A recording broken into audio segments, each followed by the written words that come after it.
Welcome, everyone. I'm going to start our session. Thank you. We almost sold out for this session. It seems that everyone is supporting us. Thank you so much. I appreciate it. And I also say good morning or good afternoon or good evening to our international guests who are joining us from all around the world. So great to have you all.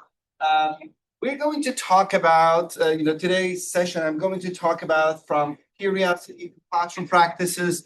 I am trying to make everything very practical. There are some basics here. Again, if you want to join me on, I just put the QR code if you want to join me on LinkedIn. I also try to post relevant things on LinkedIn as I get a chance. I think 2 or 3 or sometimes more posts during the week. And most of them, I try to keep them relevant to AI education, and mostly where we're talking about assessments, authentic assessments, things like that.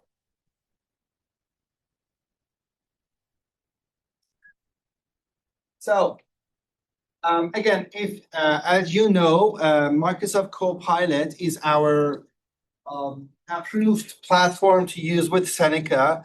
And then we're using it. Now, if your students are asking you some quick things here and there, first of all, everybody knows how to get to Microsoft Copilot? Yeah. Yes? Yeah. Okay, perfect. And if your students are if they search for Copilot and they go to Copilot, have you ever seen that they have issues with that? Sometimes they say we cannot do this.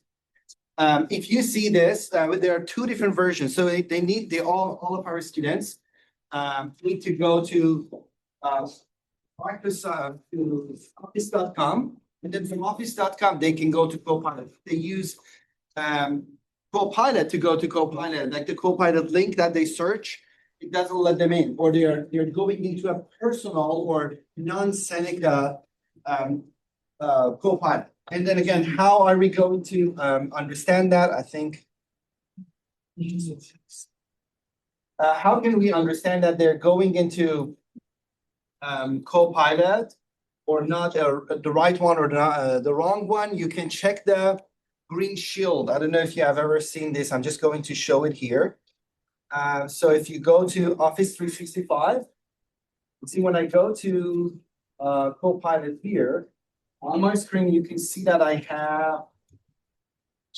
Oh, it's coming soon. That's nice. They always, if we can see the green shield over there, that is showing that it's from Seneca, or you can see some Seneca documents here, for example, shared with me. This is also another sign that I'm with Seneca. There are big differences, okay? When people say I have experienced Copilot, if you have experienced it today or yesterday or 3 months ago, you might have seen different things. You might have different experiences.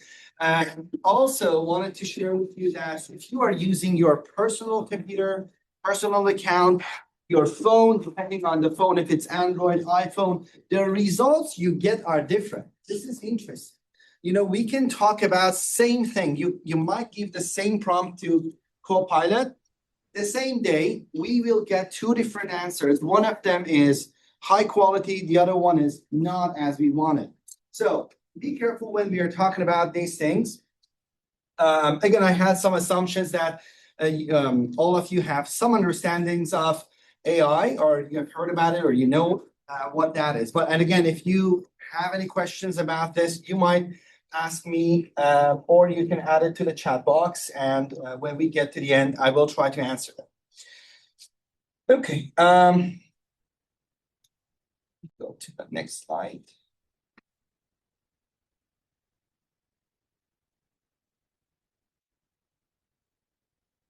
So these are the things that we hope we achieve today. And again, we're not going to solve all the problems we have with AI and the things that we want to do with AI. I would say if we could just do it, if we can make one improvement into our curriculum, one improvement to our assessments, any type of assessments, thinking about formative assessment or summative assessments or any type of assessments. Again, if you are adding a part of AI into that, then I would be so happy and I said, I have done my job for today. Now,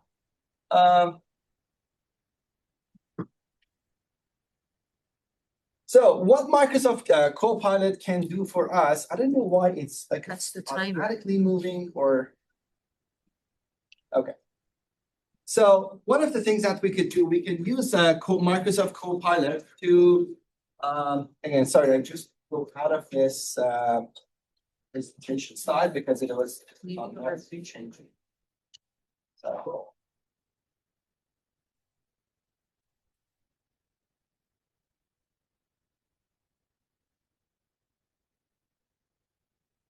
So one of the things that we could do, we could use Microsoft Copilot for lesson planning. Again, there is some information over there for us, all of us, when we want to start a course. Maybe this is your first time teaching. I was talking to some of our colleagues today.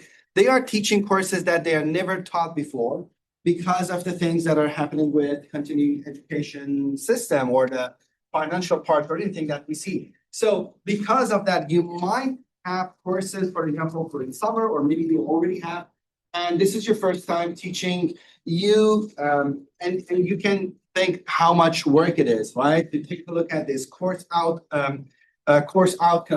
What needs? There's one chair here if you want to. Oh. And you want to understand it, and you want to think about type of activities we had. What do you normally do when you get a new course? You ask for the previous shell. You might have access to that, and then how do you know that that's the best shell that is built by the previous professors, right? Maybe if you get my shell, it's not the best one, but I know people in my program that are creating the best shells ever. They have everything, links to this, links to that, LinkedIn learning, best articles, right? But if you don't have it, the best way is that I will take all the basics I have. For example, all of us have access to the course outlines. And based on that, and based on what is needed in that course, we can create the lesson plan. Help design assessments and rubrics. Okay, this is also very helpful. And again, one of the things, we don't have lots of full day, or we don't have a lot of time to go into details of creating assessments, like what kind of assessments should be created, but there are some very great sessions today. Also, you will be having a second one, right? Talking about the assessment, the formative assessment, or the formative assessment. Yeah. So you can also enjoy that one. And then we are trying to see how we can incorporate this into add, or if you're going to have formative assessment, how are you going to mix it with AI? How is Copilot going to help you? Now, one beautiful thing is that, and again, if you have tried Microsoft Copilot from Seneca, you can see that it can also generate documents, and it doesn't only give you the steps, okay? If you are using the other versions, again, depending, when people were talking about cloud, when people were talking about ChatGPT, when they are talking about all these tools, the first question I ask them is that, are you using the paid version or unpaid version? Because you will get totally different results, and the results could be not really helpful. You can say, well, is this what you're talking about? How is this helping military to fix the things? It's not even helping me create, a good assessment. So what I would say is that make sure that you're using the Microsoft Copilot. And again, if you are creating an assessment, give it the context. So let the system understand. Or sometimes if you have something, for example, you have an old assessment, you're asking students to write an essay. And do you think it's easy for AI to write an essay? That's like the basic thing it can do, like the first thing it can do. Now, again, what I would say, and again, you can take a look at teaching and learning videos. There are lots of things they're talking about, assessments, authentic assessments. And then when you take a look at that, I would say that there are so many ways that you can create assessments that are resilient to AI. And what does it mean? I would say we are looking at assessments that are more asking the students to do something, to understand it. And again, Again, I don't want to go into details about this, but please don't ask the students to correct AI, because then thinking about the, what you're assessing, what you are trying to emphasize on, what are we asking them to do? To correct someone's work? But do they have courage to start from scratch again? If they want to do it from the beginning, how do they do that? This is something that, again, we need to think about it when we are creating our assessments. I've heard from students today, they were talking about it. They were talking about type of assessment that the professor was asking them for the prompt. Okay, is it a good way? What are we teaching these people? Are we teaching them how to prompt? Or are we teaching them, for example, again, if I'm thinking about project management, for example, are we teaching them the concepts in the project management? If I'm teaching, for example, I don't know, ethics in business, am I teaching them ethics, or am I teaching them how to clean the work from AI? Okay, so these are the things we have to consider when we are doing all these things. And again, think about the Bloom's taxonomy. Again, for those of you who know what Bloom's taxonomy is, again, if you don't know, that's absolutely fine. Right now, in Bloom's taxonomy, we see that if you want to do something, if you want to say, I learned it, first we memorize, right? We start with memorizing. 2 times 2, 4, right? So we memorize this, and then we use it later for the other things to work on. Then we will build on that. But right now with AI, we don't need to memorize the things. The things are ready for us. But again, we need to understand how we are. Okay. So what we are doing is we need to understand that everything is available. So many of our students are not memorizing the things. They might not memorize the way that we used to do, or I don't know about you, depending on how, what you studied. You might have memorized lots of things, or maybe you were doing it more practically. But I would say that right now, many people, like our brain is this. If I know that I can find the things easily, I don't memorize them. You remember, I don't know, some of you might remember that we had everybody's phone number in our memory. Do you still have it? It's a shame, but I don't also remember my wife's phone number. I always check it, right? If somebody's telling me, I can say, well, this is correct or not. But if I forget to, to her contact number, then I need to find another solution to find it. Again, this is what I would say. Try to use Microsoft Copilot. Give Microsoft Copilot what you have. And again, this is Seneca approved. And this is why I'm just emphasizing on this, because you can give already what you have to this. The information is going to stay within Microsoft and Seneca database. So it's not going to be shared or used as a training model for the other things. So this is so important, right? So it means that all of the documents we have, anything that you have from the past, from course leave, copy the information, take a screenshots, add it to that and say, this is what I want to create. And it will generate information for you. And if you like it, you can edit that. And the best thing about our, again, paid Microsoft Copilot from Seneca is that you can ask this now to create presentation files for you on this. You can ask, just prompt. You say, I want to have a presentation file, create a PowerPoint file for me. It will generate it for you. Create a Microsoft document. It will generate it for you. Microsoft Word document. It will generate it for you, right? So you can have everything from scratch of what you already have to the highest level of you can get the finished work and document. Should be confused. Okay. You want to ask a question? Focus. Okay. Yes, please. Maybe just one question. Whatever we upload in Copilot, which belongs to Seneca, does it stays in the database of Seneca, or does it evaporate?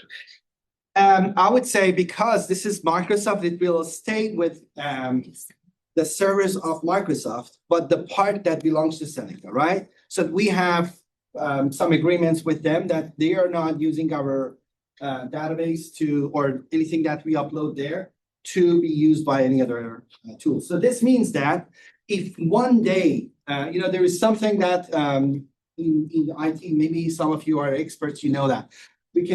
Sometimes we have like injections, right? So they put something into AI, into like LLMs, and they might pull the things that are inside it, right? So for example, if I have my SIN number, social insurance number there, maybe with some methods they can pull it out to see like, oh, this person's social number is this, right?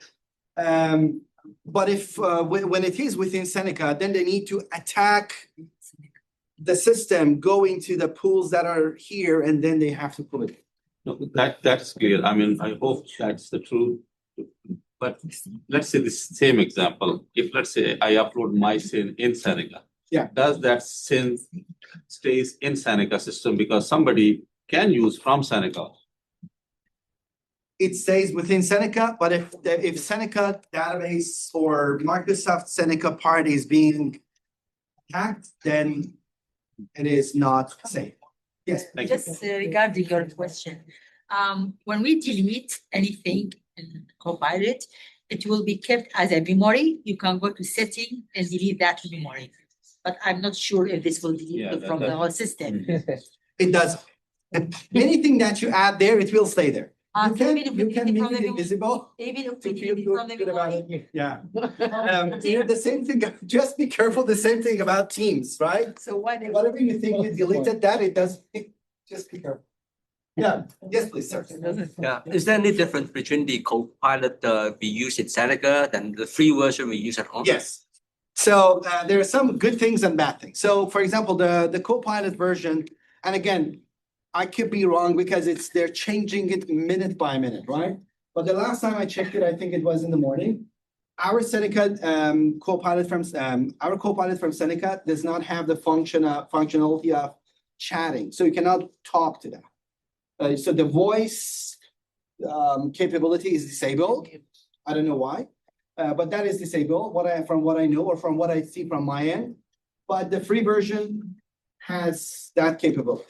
Or some of the other things, for example, when they bring new things like creating music, right?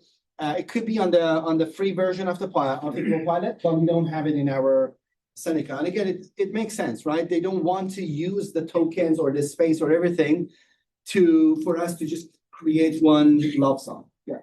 Yeah, so one curious to know, for example, if I ask the same question to the Seneca Copilot and my free version, will I get the same answer? Or? No, the free version's answer is more conversational and it doesn't do anything for you. So if I say, let me show you. I will quickly go there and I have two versions. I will open two versions for it. This is Seneca version, right? And I will go to incognito and I will open up this one. Let's put it side by side. And I will go to copilot.microsoft.com. So this one, again, as I told you before, this is the free version and this is the paid version. So the left side is Seneca, this one. And this one is the free version. So I would say, I was trying to verify that I'm a human. Okay.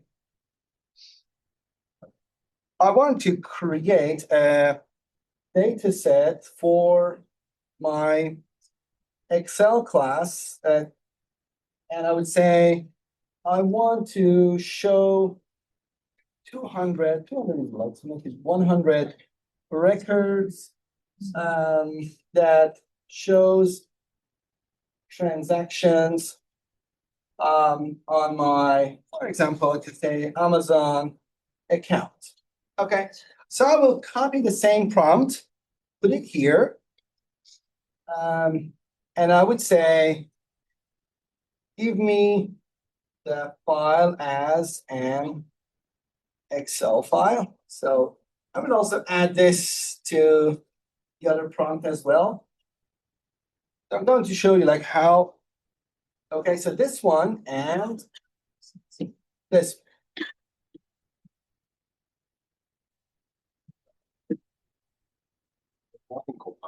No, it's not. Let me go back.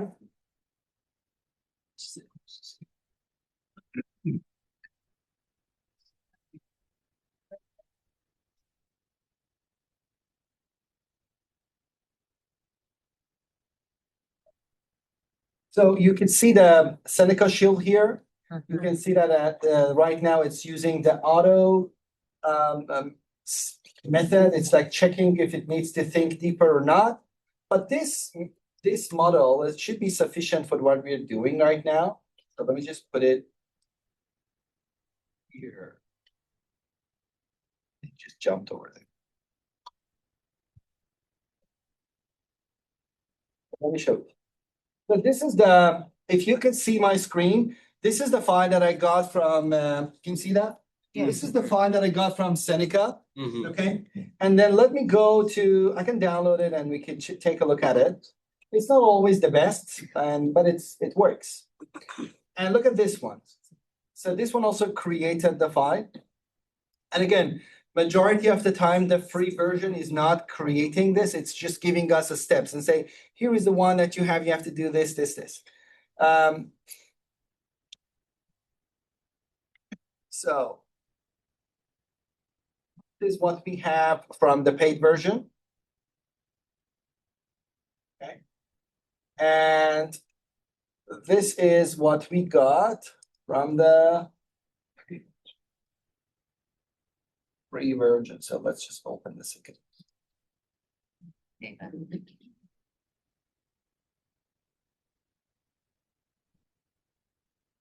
This is the second one. And so what is the difference? So you can see that the data looks different, which it should be. And again, the majority of the time, the paid version works better, gives better answers depending on what you teach, what you want to do. If you want the things to be a little bit longer, sometimes when you're asking for activities that needs longer thinking, for example, you want to say, I just had like a very short prompt, right? But if you want to make it longer, it should think more, it should rationalize the things. Majority of the time from what I have seen, the paid version works way much better. The market, which is from Seneca. Yes, please. I have a question. You got the, that last point that you have on the slide there, act as a thinking partner, not a grader. And I guess my question is, why not? Why Okay. not ask? So I will answer that based on my experience. So when I'm sometimes when I'm doing the grading, depending on the subject that I'm teaching, I sometimes check what I would say. Here is the rubrics. Here is the assessment. Now this is the student work. What do you think the student should get? And the Copilot would say 82, and I say, "Are you sure?" It's like 91. It's like, are you really sure? Is this what this is? 64. And then it rationalizes that. It's like, this is not sustainable, It is changing it. And it is not nice, it's not fair to the students. So this is not how I'm doing it. But I use AI as a thinking partner. How? For example, when I want to reply back to or want to give feedback to the students, I don't know if you have had this experience. For example, when I want to explain something at home, depending on who I'm talking to, if I'm talking to my little one, like 5, 6 years old, I need to give some more information, right? And then imagine that instead of spending 1 minute of explaining where the problem is, you are explaining it for 5 minutes. Now multiply 30 students you have, 5 times 30, it's going to be so much time, right? But what I do is that I go to AI, I go to Copilot and say, here is the assignment, here is the rubrics, and this is the student work. Now I add this, I want to reply back to the student and say, this part of your work needs improvement. These parts are amazing. You had a very good critical thinking on that part, but this part doesn't really make sense, right? So I mention what I want. Now, AI is now giving it, for example, for every single one, I don't say, oh, fantastic job, you're doing this. Like I would say, like, try to add encouragements to that. try to put it in a, again, if you want, you can also add it. For example, so many people like that sandwich model, right? Put the good things and then something that hurts, and then the last part to just cover it up. So I also, if you want, you can just talk to your AI. I mentioned that I wanted to have this type of feedback, and students appreciate it. And I tell them, honestly, I tell them that I use AI to create to co-create your the feedback. So it is clear to you, it has more information, but it is me who is grading it. It's me who is putting all that information, right? So it's not just AI thinking that, oh, this person should get 69 because this part is missing or not. I mean, I asked the question because I've actually tested one of the things that I teach is French, and I've actually tested, like taking the test and putting it into Copilot, and the thing was like superb. I mean, all kinds of suggestions, and I think the grades is just out of this world. So if you've got like 100, French tests to grade, wouldn't it be more effective to be using it as a grader to help you out? I mean, time-wise, I think it's again, if people are writing an essay, right? If you're thinking about the grammatical mistakes, right? That was hard. I mean, everything was there. It didn't miss a thing.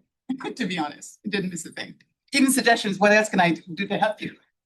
So it's all there. So the thing is that it can maybe, for example, think about this. Like for 30 students, it's working. For 5 of them, it might make mistakes. Okay, and there could be so many reasons behind it. One of the reasons that I can say is the memory of this tools, and it is not the problem with the system. It's what it is, what we are, it's set for us. Okay, so for example, when you're working on the assessments, after, depending on how long your texts are or your prompts are, after maybe like 20, 30 assessments, I've tested that before, it will start saying weird things. So it forgets what was the initial request. And again, the more you chat with that and say, oh, what about this student doing this? So it forgets where we were going. So it forgets the first roadmap. So if you want to keep doing that, I suggest that whatever you want to do as the first prompt, keep it on your Microsoft Word, for example, put it there for one assignment and then get the results. Now go back and see if their results are good. You want to transfer it, or again, you check their work. But again, for the second one, maybe again, you need to add your prompt at the word. Again, depending on, because I know so many, we have so many faculties here, they teach lots of different courses. It might make sense to some of them, it might not be a good, very good tool for the other ones. Yes. So I teach with accounting, finance, and tax related field, and there's been our courses are very much tied up. Sorry, can I change the volume, please? Our courses are very much tied up with the textbook, which is then based on like the Income Tax Act or the CPA handbook. But there's been a push to try to move away from the textbook because they're so expensive. But the problem is finding like a good resource for that. Can AI help with being able to create slides or even some material? So you want ethical way or unethical way? Well, test, yeah. Unethical way is take a picture of the book and say, make another book like this. Well, the ethical way is that, again, going back to what we started with, course outcome, how, what is the prerequisite, what is going to be the next course. So you want to like make sure that you cover everything needed in that course, right? So take the subjects that you like. And again, if you want to create your own items, you could do this.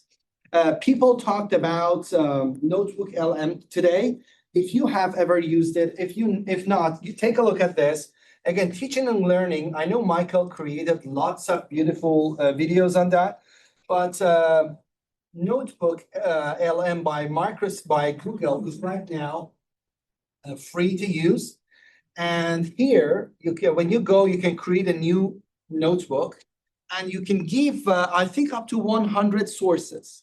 So you can say this PDF file, this video from YouTube, that video from YouTube, anything that is accessible. No, for example, the ones that are behind the username and password, it might not be able to get it. For example, if you're using a book from a library where you logged in already, it cannot access that. Or maybe if you're finding a course on LinkedIn Learning, maybe it cannot access that, right? But YouTube videos, files that are available, or if you want, for example, your course material, you can also put them all here. And then based on what you are feeding to Notebook LM, let me show you this one. For example, this is a summary of modules 5 to 8 for one of my courses. So I didn't, I just add some information here. You know what I added here? All of the script of all of my sessions. So I taught all the sessions, copied the whole scripts, put it there, and I said, create a summary for the students. And this is amazing because, again, it can create tons of things for us. You can create videos. Look at this. This is an interactive podcast. And you see it is summarizing everything. But once we have our internal structure ready, we have to look outside because data rarely lives in one place. Absolutely. Excel is the centralized hub for analysis, so it needs to handle everything thrown at it. So we need to talk about data import diversity. Okay, I didn't create that. I just said these are the things, and it can create quizzes, it can create presentation, it can also create videos, so people can go and watch them. Yes, please. You mentioned, I'm gonna try and ask my question in a way that makes sense. You mentioned before anything we put into Copilot stays, if we do it in the Seneca one, it stays in the Seneca box. Yeah. If we're using Notebook LM, not a Seneca thing, do we need to worry about that? Well, the thing is that it does not go out of that place, so I don't think so. But I never put anything, for example, student names, sensitive information, things like that into Notebook LM. I guess your lectures and everything, all your PowerPoints, they're already online, right? Yeah. So it's not like you're giving anything It's that not isn't sensitive. already available. Yeah. Sensitive approach. But the thing is that it is, again, for Notebook LM, just quick thing to talk about it. I show students how they can effectively use this. For example, imagine if I had a student, she was pregnant, was not able to attend the sessions for 5 weeks, right? And imagine she needs to go and watch all the recordings 3 hours each, 5 weeks. It's so much work. And I said, put all of these on YouTube, take that into Notebook LM, and it will create a summary. Now, if you have any questions on any particular part, it will also respond based on that information. Again, not based on the general information. That is also very helpful because maybe what I'm advertising, for example, if you're teaching business law, what we teach in Canada, it could be 100% different from the other things that people are teaching in Australia. But maybe Australian information is more available online. So that could be what the system is looking at, right? Again, about accounting, the same thing. Maybe the formulas, the way that we are thinking about different things could be a little bit different country to country. Yes, please. What point do we break copyright, like from one? Copyright? Okay, AI? so there is one person who wants to join. What do you mean by copyright? What is the threshold that we start breaking copyright in terms of? So there are two things about the copyright. So if you are, first of all, you can again always check with the designated librarian about the copyright. So there are two different things I can say is that the fair use of that material is one thing. The second thing is that you are not copying everything. You're also going to cite that in your work. You could also do this. The third thing is that this is going to change in whatever year is coming, because right now we have agents that are browsers. So you open up the browser, what you're looking, the agent is also looking, right? Right now, people say, don't upload this file into AI, okay? But what if it's looking at it? It's the same thing, but you're just interpreting it differently. So I would say I don't really worry about that. If you are copying all the, for example, all the articles or academic resources from material that is copyrighted, don't do that. Try to find alternatives, maybe one, two, and then the ones that there are like tons of open source things, use those ones instead. And again, be careful when you're reading that. And again, you don't need to do it yourself. You can ask AI, say, I have this article. Can you double check if I can use it in my AI sources for my teaching program? Yes, please. I was gonna mention that eCampus Ontario is a good resource for. Yeah. If you're looking for open source material, copyright. Yeah, thank you. Yes. So like her, I'm teaching a tax course, which I haven't taught in a while, so the income tax section is coming up now.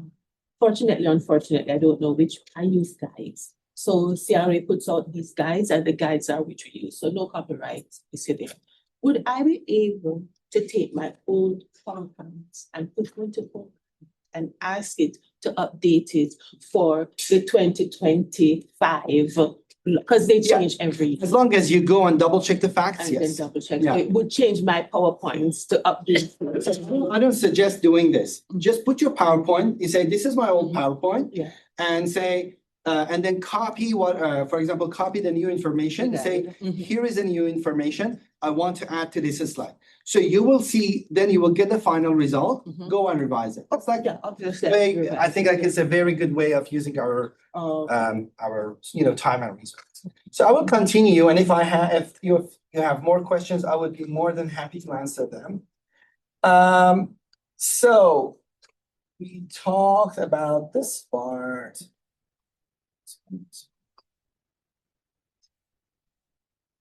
Okay. So, different things that you could do. For example, you can ask Copilot for a 60-minute lesson plan. This is one, again, some of the suggestions. Or you need to include your outcome, activities, discussions, quick check.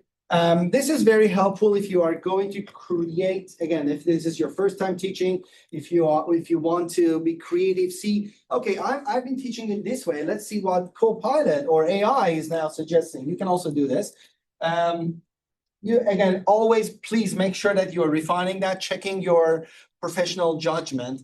This is something that many of our students might not have. They are checking something, it is coming from AI, and then AI is not always giving us the best answer, right? Let me give you a quick example. Is there anybody else who has Copilot or any AI system on your phones now? You want to try that? I'm going to go to Copilot, and I would say, I would create a new chat, and I would say, or let's just go to Gemini, for example, but this is a new tool. One of the students talked about, he said nano something. That's not nano something, that's nano banana. So you click on this, and it is creating an image. I would say, create an image of a clock. What time do you think I will get on the clock? Can you guess? 10, any other suggestions? The current time. Current time. Let's see. 6 o'clock. Yes. Or 6 o'clock. 6 o'clock, 12:30. 12:30. Any other suggestions? 11:57. So let's do it together. Again, I'm just putting it here, and it's generating the picture. Look at that. Again, Why does it look like this? If you go to any, again, if you remember, like if you have gone to places that are selling clocks, they are always doing it like this. This is the most, or I would say like the biggest number of pictures you could see online is showing the clocks like this. So the system does not have any understanding of what is timing. It says, oh, I have seen 6 million pictures. They all look like this. So what I will generate, it will be similar to what I have already seen. Yes. Okay. So again, we have to always be careful about. But this is, what has been created, having, Yours is my different. chat GPT. So this is, Yeah. exactly, the same Exactly. prompt, Yeah. but these are, different. Yeah. Thank you.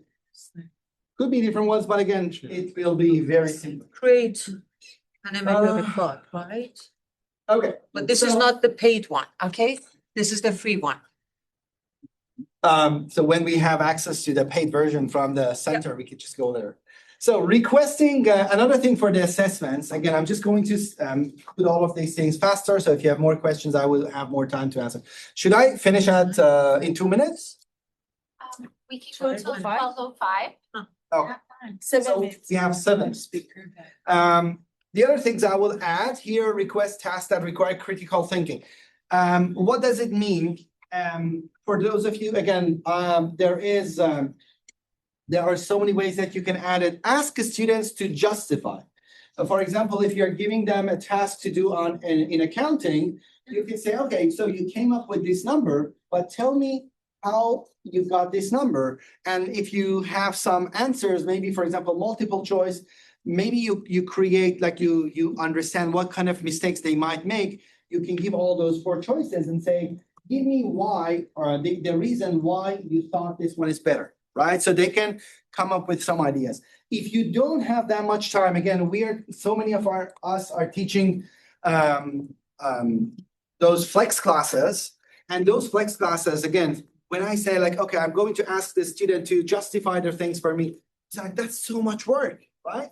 How can we incorporate that? One of the suggestions I have is that, again, if you can create a larger project, and then that larger project can have different sections, and then the last section could be that students are working as a group and create a presentation. Now, when I'm presenting something, I cannot, like, if AI is generating something, I can just copy and paste and say present with my voice and things like that. You can, but it costs a lot of money, right?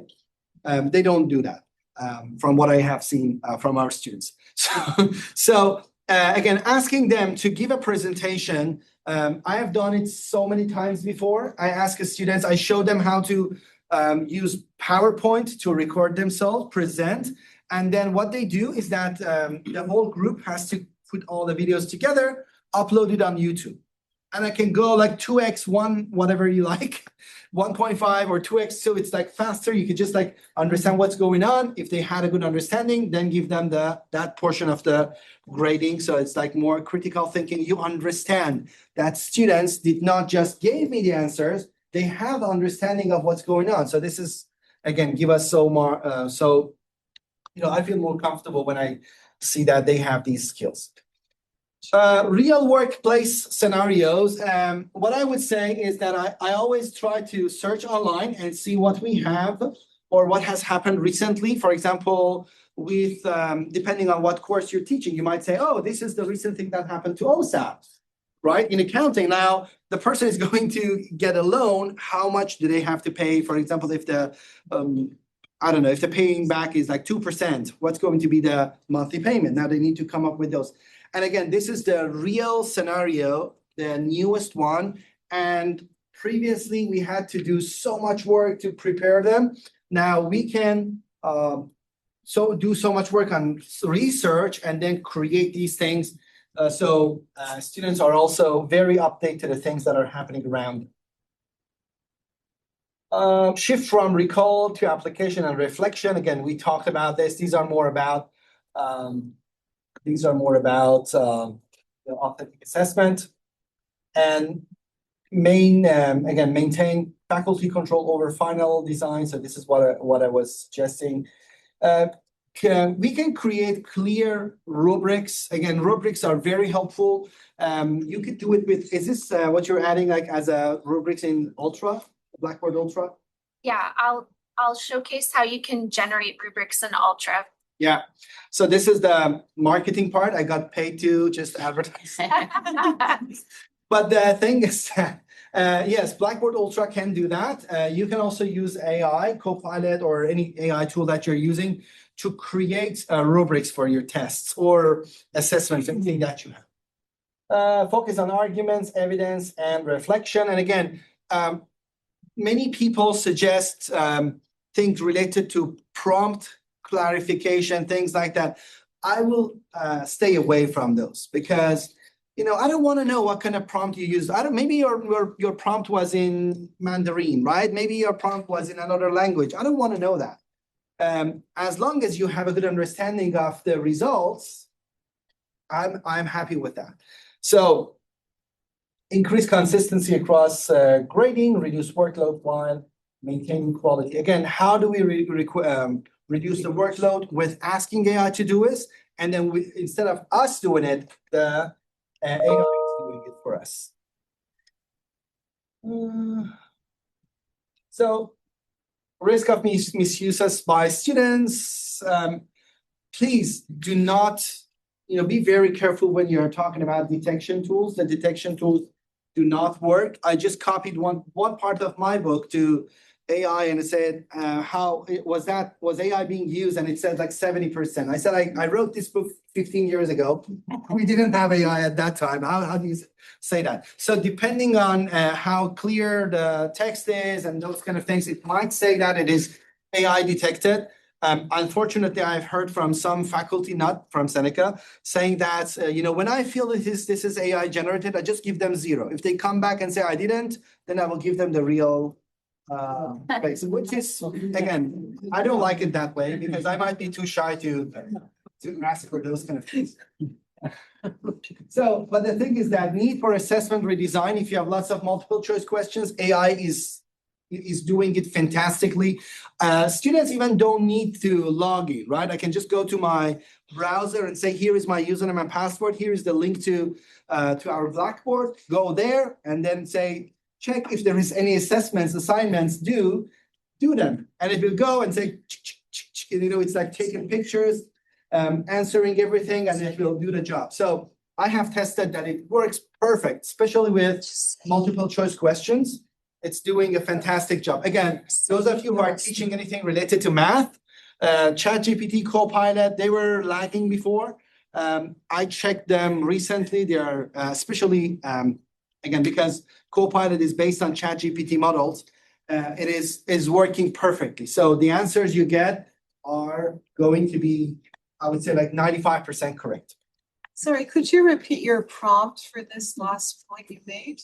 Could you repeat the prompts you gave Copilot for the last point you made? For this one? No, you said that you're going to give the prompt. No. You were just talking about go and check Blackboard and give me. Oh yeah. So I didn't say any prompts. I said if you're using any browser, for example, if you use Comet, you see Comet browser. This is from Perplexity.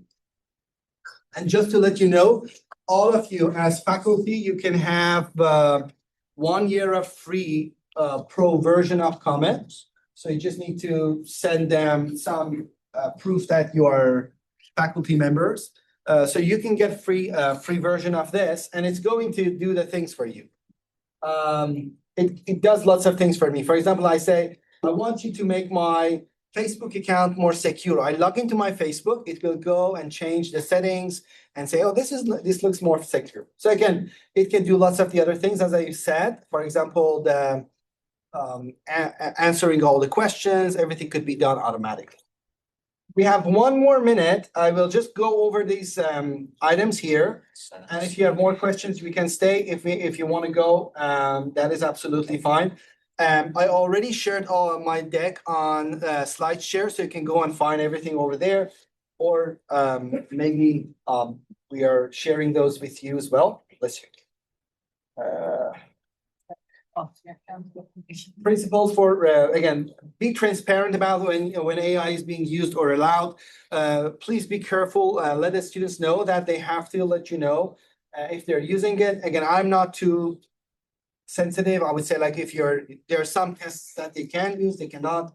So I clearly mentioned that.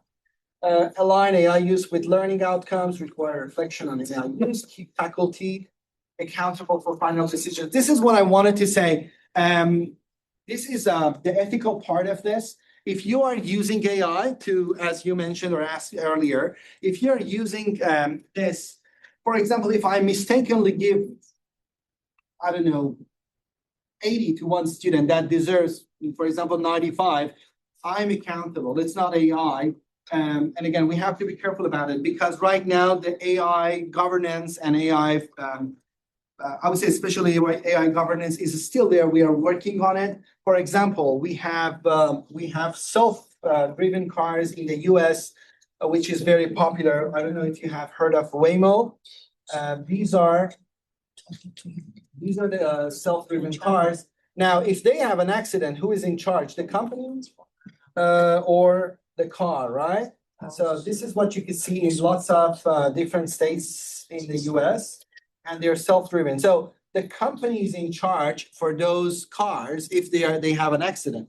But what about us right now as professors at Seneca? If anything happens, it is on us. So we just have to be careful, check everything before it goes out to the students, or be open to the students and say, I use AI, these kind of things, or this is like what I do.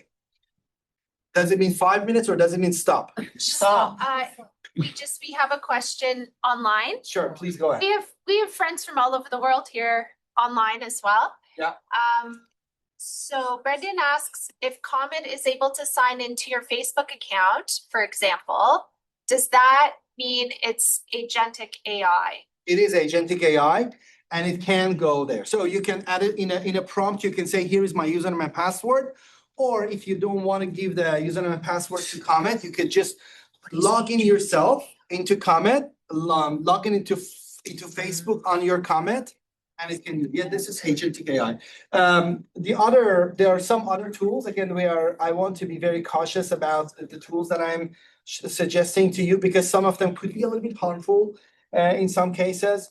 But something else is Atlas browser. Again, if anybody is using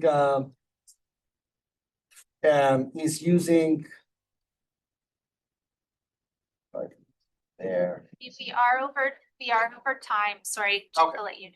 So if you're using Mac OS, you could use this one. It's very similar to. Again, I have my slides here. We will be sharing them with you. And this is my LinkedIn. Don't forget to apply for your micro credentials if you want to get them. And stay connected. I will be happy to answer any questions as you might have. Thank you.